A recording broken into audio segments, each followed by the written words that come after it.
welcome, Lisa. Go ahead and you can go ahead and screen share.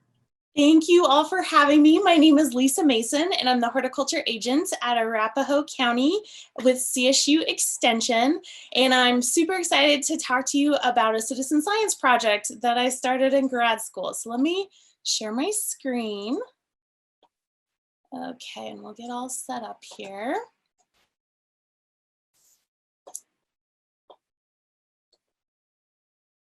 Okay. Well, CSU Extension, our goal is to bring research and science-based information to the community. And I love that I get to facilitate a community science program on native bees this way. Hold on, let's make sure I can flip through. Okay, so I'm gonna talk about why we need to monitor bees and what this program looked like before the pandemic. And then we'll talk about summer 2020 and some of the results that we had and lessons learned and future directions of this program. So why monitor bees? I'm not going to talk about this too much because we all know this information. Pollinators are critical for our ecosystems. They're critical for human survival. And there's so much awareness that is needed around these issues. And we all know that pollinators are declining, and we learned a little bit more about that from Dr. Goulison's talk this morning. And in terms of getting people involved, it's going to take everybody from individuals all the way up to government and industry to really have an impact on pollinator conservation. But that's the good part about this issue is that everyone can help. Anyone can plant flowers. Anyone can get involved in a variety of different levels. This issue is more accessible to people than some of the megafauna that we think about, like polar bears, for example. Anyone can help with pollinator conservation. And community science is a natural fit. Community science benefits both the scientists and the researchers, but also the people that are involved. And community science, I really believe, can cause a ripple effect. So when the volunteers participating in the community science learn and experience the science, they can then take that information back to their communities. And eventually, that can lead to behavior change, and which will then contribute to pollinator conservation. From a researcher side, community science increases capacity hugely, and that information can then be used for decision makers, for homeowners, HOAs. And we're hopefully increasing scientific literacy as a whole, as a community. But we know community science has challenges, and we're very cognizant with this program because, bees are just really hard to identify. And so we want to make sure we're educating our volunteers as best as possible. And data accuracy and consistency is a top priority. We also want to be very transparent with our volunteers about what's happening to the data and that their contributions are valued. So let's talk a little bit about pre-pandemic. This project started in 2016. We monitored 3 gardens within the city of Fort Collins, and we had about 25 volunteers for the first couple of years. And once I graduated CSU, Native Bee Watch was in kind of this transition period. And then I was fortunate enough to get my dream job as an extension agent in Arapahoe County, which is the perfect opportunity to grow this program. So we transitioned it to extension in 2019. And I'm showing the aerial view of the gardens that we monitored in Fort Collins because they're surrounded by urban areas. And that really provides a good visual for the habitat that our bees are living in. And so to create the community science project, we know that bees are difficult to identify. So we created and actually adapted from California 8 different morpho species. Now, a morpho species is not an official scientific taxonomic group, but a morpho species shares common characteristics that can be identified in the field. And so I've got our key on the right. And for an example, one of our morpho species are hairy belly bees. So hairy belly bees are bees in the Megachilidae family. So if you're familiar, leafcutter bees and mason bees, wool carder bees are all examples. And their defining characteristic is they have special pollen collecting hairs on the underside of their abdomen. And that can be visible in the field. So we monitor, we have predefined transects at the public gardens, and volunteers walk along, usually with partners, and they'll observe flowers, a small group of flowers for 2 minutes and record any of the bees that they see within that 2-minute period. Now for this first phase, pre-pandemic, researchers and people with bee monitoring experience or with bee taxonomy experience repeated the exact same methods.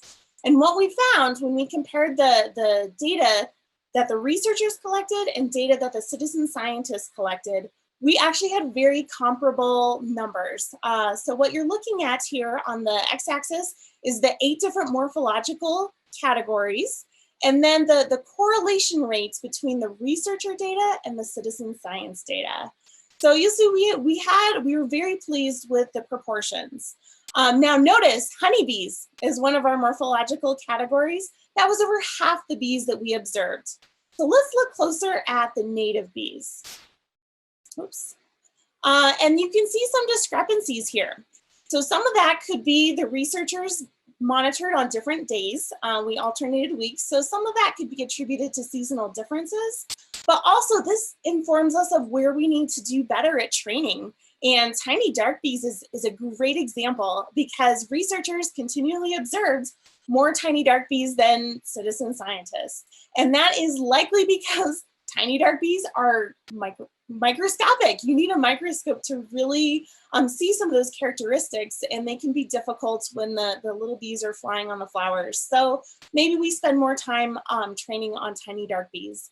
Bumblebees were consistently observed more by researchers, and that tells us maybe we need to spend more time on bumblebees, that maybe bumblebees aren't as easy to identify as we initially could have thought.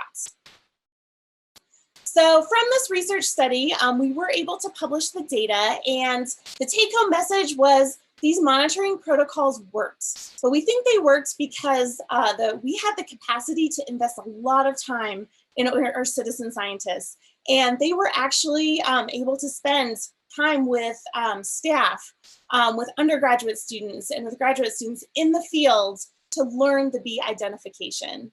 But what we noticed is that initial investment up front, the volunteers kept coming back. And once the volunteers had a lot of experience, they were starting to train the newer volunteers. So we do think this is a great opportunity for research, but also for education. Now, our plan was to move to a train the trainer model so we can slowly grow capacity around Colorado. But then we had the pandemic hit. Well, we had to make lemonade out of lemons, and we decided to make this program virtual. We leveraged technology resources, and we were able to increase our program statewide, and we're decently successful at it for this first year. So every aspect of the program went virtual, from online training, digital data entry. We created a volunteer portal where all the resources for volunteers were available there. We created a private Facebook group for volunteers so they could build community with one another, and we could also help with their identification questions. We were very concerned about data accuracy since they weren't getting the one-on-one learning that they would normally get. So we created a quiz. So once volunteers took the training and studied the material, they took a quiz. And I'll talk more about that in a second. And then we also created e-newsletters and webinars to supplement volunteer learning and to help keep them engaged. So the quiz, when we first did this, we thought it was a bottleneck because it's easier, looking at a picture versus the field, and you're looking at a picture of a bee is quite challenging. So volunteers could take the quiz over and over until they had a score of 85% or higher, and then they could go out and monitor. And then this is a look at all the locations that were monitored in Colorado. So we went from 3 gardens in Fort Collins to 1 garden in Arapahoe County to up and down the Front Range and even on the West Slope and the Eastern Plains. And so we'll look at some of the preliminary numbers. Since we had a much greater number of people participate, we trained about 210 people. And then the trainings were recorded. So anyone that was interested could still attend, could still watch the recorded training, take the quiz, and participate. So we had a total of about 279 people that were potentially trained this summer. Now, out of that number, about 85 of those volunteers contributed data, which is about a 30% retention rate from training to monitoring. So that's much lower of a retention rate than when we did in person. Our numbers were in the 80s and 90s for retention rate when we had very small in-person trainings. But those 85 volunteers contributed over 4,800 observations, so 2-minute observations, which is a huge number over a much wider scale. So we're excited to dive into that data. In addition to this, so we've got the ecological data piece. We've also got a social science data piece too. And my collaborators and I received a grant from the College of Health and Human Sciences at CSU and to evaluate the Native Bee Watch program and make it more effective, make it a better experience for our volunteers, but also help understand the volunteers' skills and confidence levels. Where are the gaps? How are they learning the scientific process? And then look at the quality and quantity of the ecological data. So with the pandemic, make lemonade out of lemons. We adapted and we did pre and post surveys of the volunteers, and we also did in-person Zoom interviews to learn about the volunteer experience. So here's a look at a couple of the preliminary results that we had. So on the left here, you've got pre-monitoring, and on the right, you've got post-monitoring. So we know that when we do this virtually, the lectures on bee ID and insect ID were most important. And we could probably beef those up a little bit by making short videos to enhance that. The field guide that they used was very helpful. And the other thing I want to point out is the practice quiz. So pre-monitoring before they were out in the field, that was like the least helpful to volunteers. And initially we thought that was a bottleneck in the process. But after they completed monitoring, that was actually the third most helpful thing for the volunteers. So I think we can spend more time on checking volunteer knowledge through whether it's a quiz or other virtual methods. And we looked at field resources used during monitoring. And the biggest thing that we didn't realize at first was when we teach this in person, volunteers can look at specimen boxes and they can actually see the real live pin specimens, which helps give you an idea on bee sizes. Well, when you do this virtually, we didn't have that comparison. And we got that feedback right away. So we were able to put together a size comparison guide. So you know what hairy leg bee, in one genus might look like compared to a striped sweat bee, for instance. So we put that together, and that ended up being one of the most helpful resources. And then the second one was working one-on-one with a partner. Because we are in COVID, they had to work with individuals within their home. They couldn't, go out. We were all in lockdown. And so a lot of participants monitored with their spouse or another family member. And that is helpful. That reinforces the message that this is really to an extent, an in-person program and we can't lose sight of that in-person piece. And then we looked at reasons why people decided to volunteer. And mostly it was to learn something new about science, and they want to participate in bee conservation efforts because they know bees are declining. We anticipate the spending time outdoors and to connect with other people in the community were a little lower than normal just because we were in a pandemic time. And for instance, people couldn't get out of their house as easily. The general feedback was from people that filled out the survey after they monitored is that they do want to come back. So we're doing some things right. Now we have to figure out what we can improve and how to make this more accessible to other people. I want to point out some anecdotal, some testimonials that we had that are really promising, and the awareness and the appreciation for pollinators in their local garden, in their own neighborhood, in their own garden improved, which is very exciting to see. And then this broader insect awareness, which Dr. Gulsan, when he touched on that this morning, I was so excited. There are all kinds of other insect biodiversity in our own gardens. And when people are observing flowers, they're also observing all these other insects and interactions in our gardens. And then we hope this will lead to behavior change. And we already have one volunteer. She's planting more pollinator flowers, and her husband are no longer afraid of bees. So that observation is critical to raising this awareness. So some of the successes, using technology, we were able to reach a greater number of people in a wider geographic region. Technology, the options are low cost and they work to our advantage. We also had content already developed, which made the transition to online a little easier. And then we couldn't do this without the enthusiasm of so many volunteers. That really was the willpower that made this happen. But of course, we had our challenges, and the biggest thing was that missing that in-person interaction. We can train volunteers better, we can build the community, they can make friends with other volunteers, and we think the confidence level of working with another individual really helps the volunteers feel more confidence when they're working one-on-one with other people. And they didn't have access to pin specimens. So those were the biggest challenging things we had over the summer. And this is the first year that really volunteers entered a lot of the data, their own data.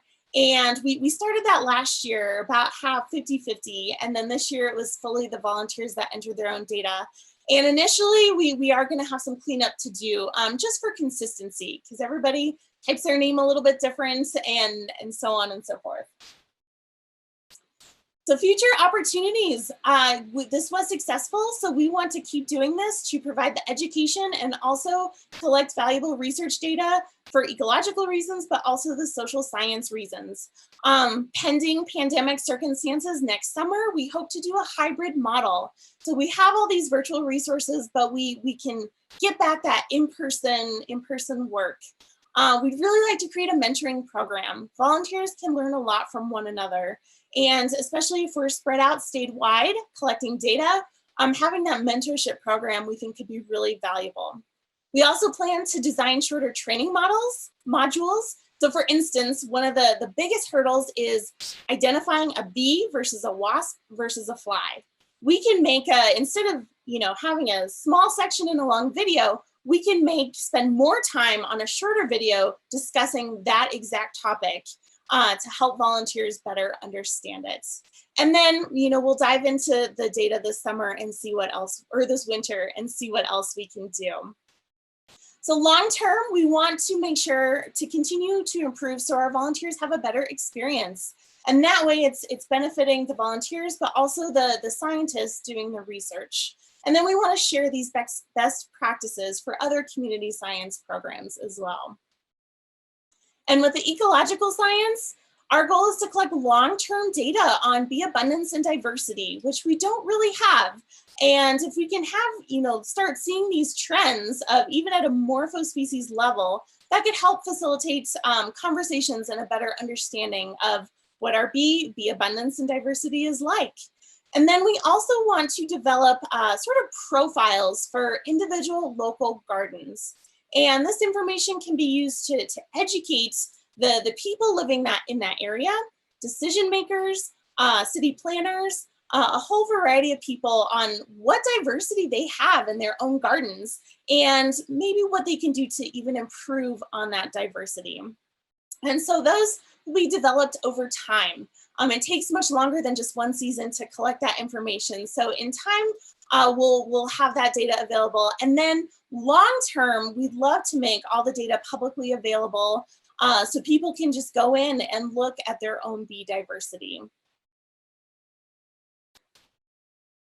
And then, this primarily so far has been focused on adult education, but there's a huge opportunity to involve youth, schools, and we also need to reach out to a more diverse range of communities and demographics. And so I want to share one example of how the citizen science data is being used. And this is through the CSU Natural Sciences Education and Outreach Center. So if you're not familiar, they develop STEM kits for teachers, and they are available for free for checkout. So I highly encourage you to share this information with all the teachers you know. And the Education and Outreach Center developed a STEM kit specifically on bees. It's aimed for ages or grades 7 through 12, but they could also, some of the activities could be used for upper elementary school. The activities range from native bee life history to looking at foods that we depend on for pollinators, and that pollination biology piece. And so they used our citizen science data to model a data analysis activity. And so they're looking at which bees visit which flowers and the quantity of bees in relation to other types of bees. And so this is a great way. We can also utilize citizen science data. These kits are available, so I encourage you to check out the website and check these out. So, so much room for growth and so many opportunities. So in summary, we're excited about the momentum this program has. We think it's creating a ripple effect of education and awareness at local levels. And in addition to collecting data for research and ecological research and social science research, and we hope this is a great way to engage Coloradans in pollinator conservation. So if you want to get involved, I put up the website up here. You can also send me an email. On the Native Bee Watch website, we have the field guide that's available for free that you can download. We also have CSU Extension fact sheets and blog posts and other resources on pollinators available to you, regardless if you want to participate in the community science project or not. So I do want to shout out to the Native Bee Watch team. My collaborators are Jill and Lauren with the School of Education at CSU, and they specialize in adult learning and have facilitated the research on the volunteers this summer. And then Arathi Shashadri, who's my mentor and was also my grad school advisor, who's still heavily involved in this project and helping it grow. And then the variety of other contributors and partners. And then, of course, our citizen science volunteers. We couldn't do it without you. So any questions? I'm looking at the chat and... So I just got word Darren's computer crashed, or the Zoom on Darren's computer crashed. Got it. Well, there were some questions in the chat. One person asked, how did your volunteers submit their data? That's a great question. We had an electronic data tool. It's actually using software called ArcGIS, which is a spatial data information software. But we were able to create a survey. So volunteers had a link, and they would just enter that link in the web browser, and the data form would come up, and they could enter their data. You could also, the same software provided an app to enter on your phone, but it's a little difficult to like observe bees and then enter it on your phone. So most people recorded data by hand and then entered it on their desktop computer or their laptop. And someone else says, plans for next summer? Good question. You know, a lot of that is going to depend on pandemic circumstances, but we'd really like to do a hybrid model. So we have all these virtual resources ready to go. We want to use that and we want to build on that, but we really want that in-person interaction. So hopefully we'll be able to do more in-person things.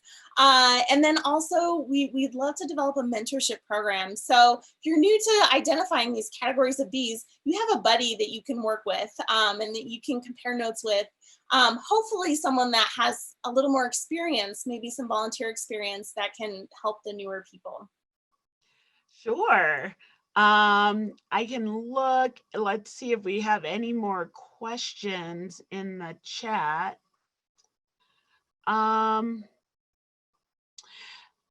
Lisa, are you there? Yep. there you go. Okay, someone asked, how were the youth volunteers thanked? Did they get credit, a party, sharing event? Did you say youth volunteers or all volunteers? This says youth volunteers, but let's go with all volunteers. Okay. Yeah, right now our volunteers are primarily adult volunteers. The STEM kits that I was referring to, people can check those out and they're used in the classrooms as activities. But for the adult volunteers, normally we would have an in-person kind of a thank you. And that's when the monitoring occurred in Fort Collins and Arapahoe County. This year with the virtual, we couldn't do an in-person get together, obviously. So I'm making a short thank you volunteer appreciation video that will talk about, they contributed over 4,800 observations and what we're going to use this information for. And so it'll be a thank you video that we're putting together to show appreciation to volunteers this year. And hopefully next year we can do more. Got it. And someone asked, when does the training happen? Is the training available through CSU? So the training will happen before in late spring. So actually like mid-May is when it's usually offered. Since we have this all recorded, we haven't figured out what that looks like for next year. Like if maybe we'll do some live trainings, but for someone that can't attend, they could self-study the material and take the quiz and do it on their own. We're still determining that, but yes, the trainings will be available through CSU Extension, absolutely. And there's a sign up. If you go to the Need a Bee Watch website, there's a sign up to receive notifications. So, once we get to next spring and start getting some of this information out, you'll be notified. Then I see, will the watches be in certain areas / specific gardens next year? That is to be determined because we couldn't get together and be in public. Volunteers monitored flowers in their own backyards, so they didn't have to leave their home. Even if they just had a few pots on their porch with flowers, all the way to people that had beautiful perennial gardens and large areas of flowers. It was up to them what they wanted to monitor and how big of an area, how much time they wanted to spend. We have been monitoring public gardens prior to that, and we really hope we can continue that work to have the long-term data on the plants and the bees visiting those plants.